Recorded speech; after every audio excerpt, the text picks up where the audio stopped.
Alright guys, so today I'm going to be showing you my 2025 snowboard setup, what boards I'm going to be running, and the bindings I'm running.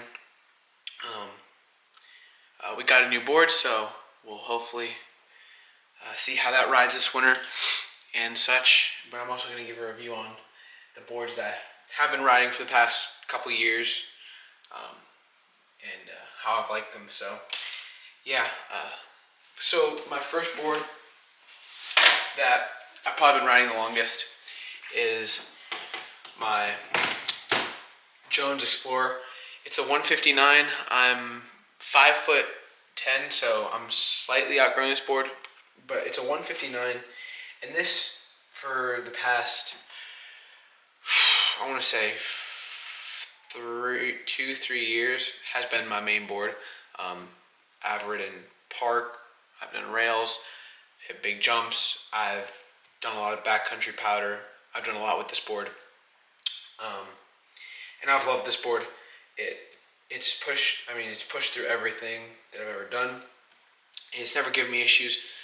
It's not super poppy. It's more of a mountain board, so it's tuned more towards, it's a lot stiffer. It doesn't have too much flex to it.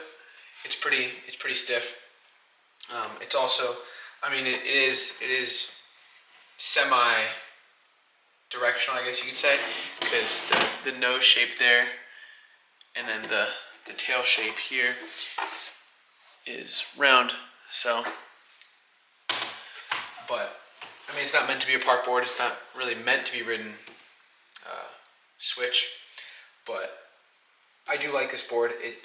I'm hanging on to this board because it's been such a great board.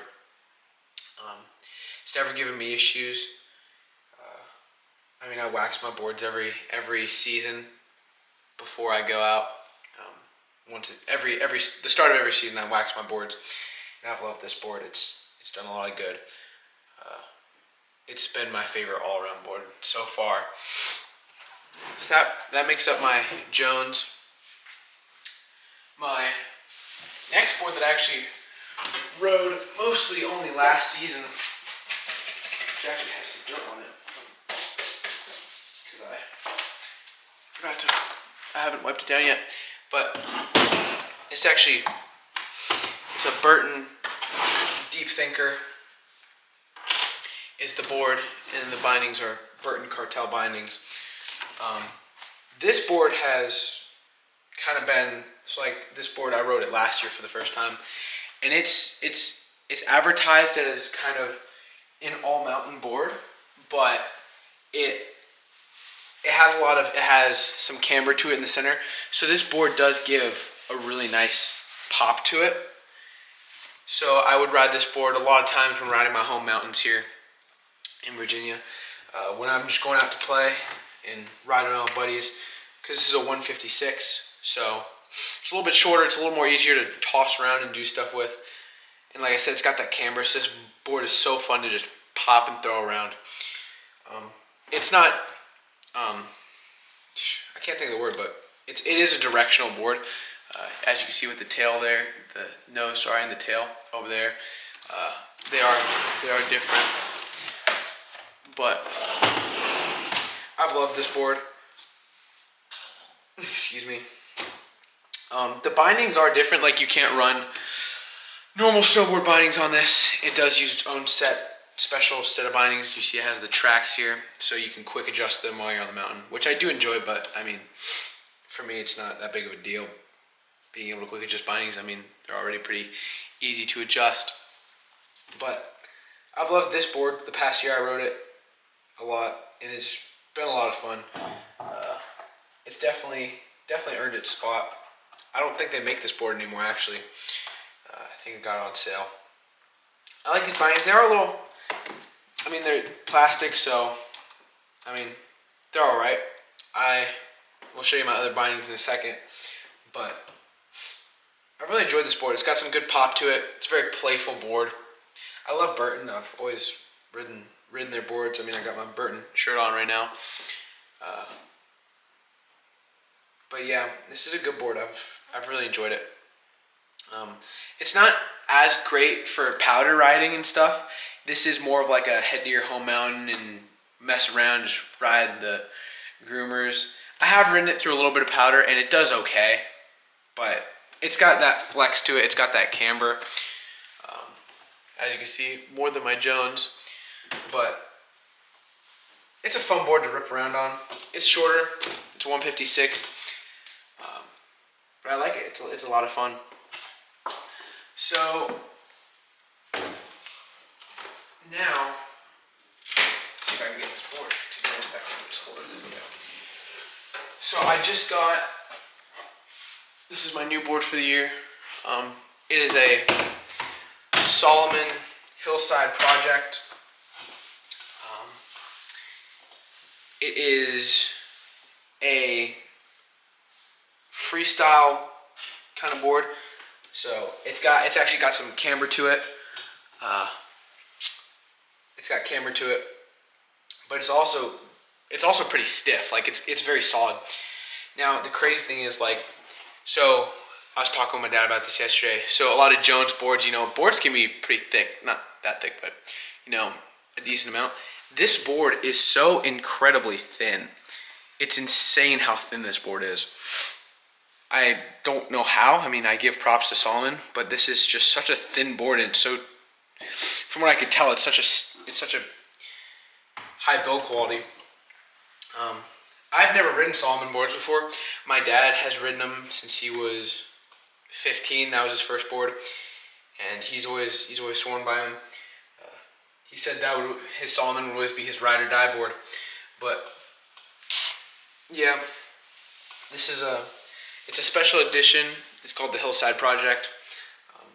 It's two-tone if you can't tell. But I'm excited to see how this board rides this winter. We're going to out to Idaho again this year to ride some mountains and get some powder and stuff and do some backcountry. So we'll see how it turns out.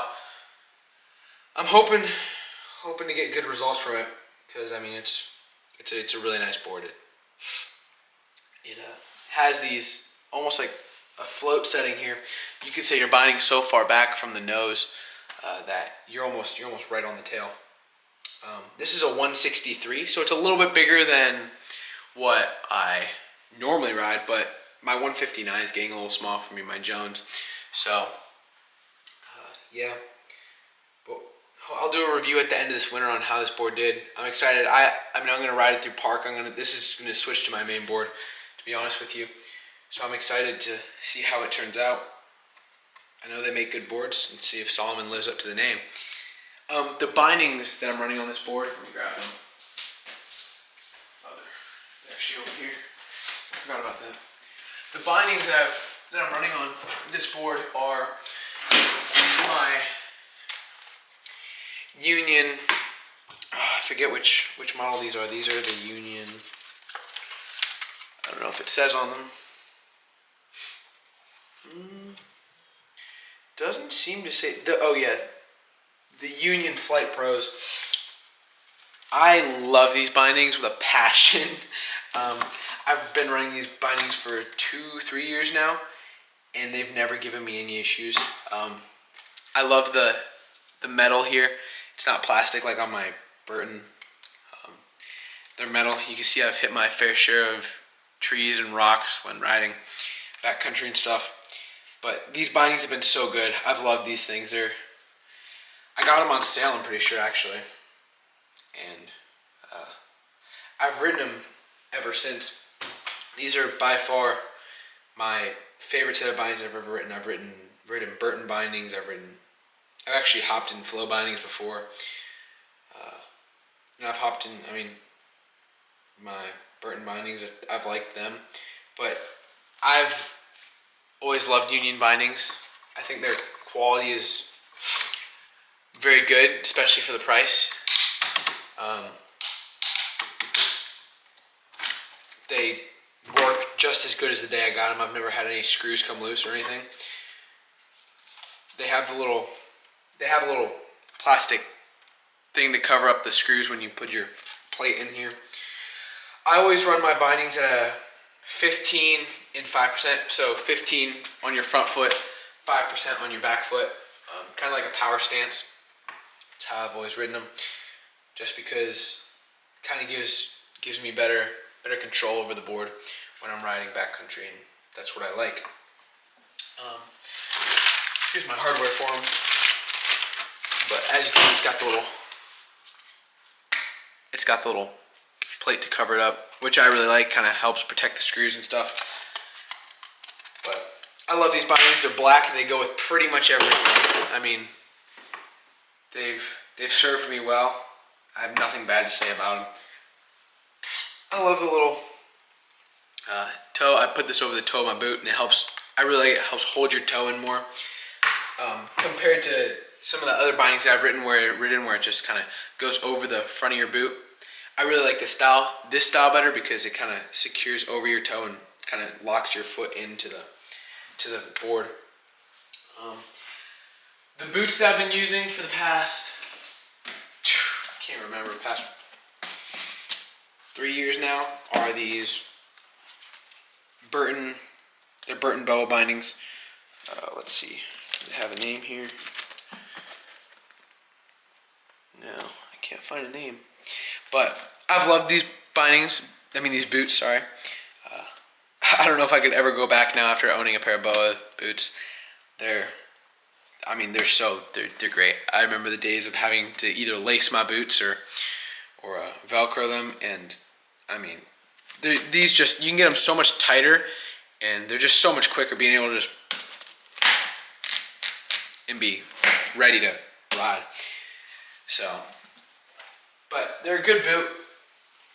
That's pretty much my lineup for the year for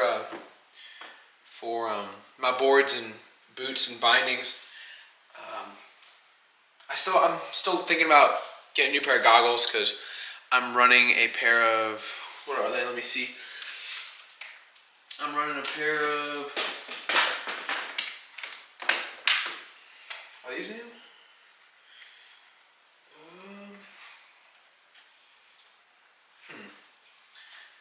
Let me see here. I know I have them somewhere right here.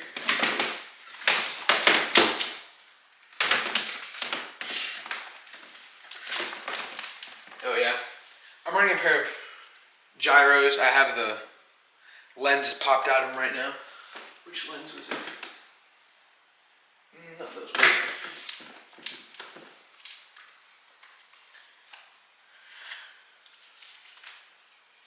Cannot seem to figure out which ones, where my lenses are. But these are the goggles that I ride gyros. I've liked them. They've served me good. I did scratch my lens on my GoPro, so I do have to get a new lens or new set of goggles. But I like them. They breathe very nicely. I've never had issues with them fogging up, not once. I know buddies who have had issues with their goggles fogging up when riding and icing over. I've never had that problem with mine. They've done very well. But yeah, that's pretty much my rundown for the year of what I'm going to be riding and the boards that I have ridden. I hope everyone finds this useful. We'll have some snowboarding videos headed out this winter. Me and Jackson and some of our buddies will get some videos together. Definitely got some hunting videos coming this week, hopefully. Got a small little hunting thing happening tonight, tomorrow, and Friday, so hopefully we'll have one of those videos out soon. But yeah, that's pretty much it. Just wanted to do a quick video of the rundown of everything that I'm running this winter when it comes to snowboards, bindings, and boots. But yeah, we'll catch you guys in the next one.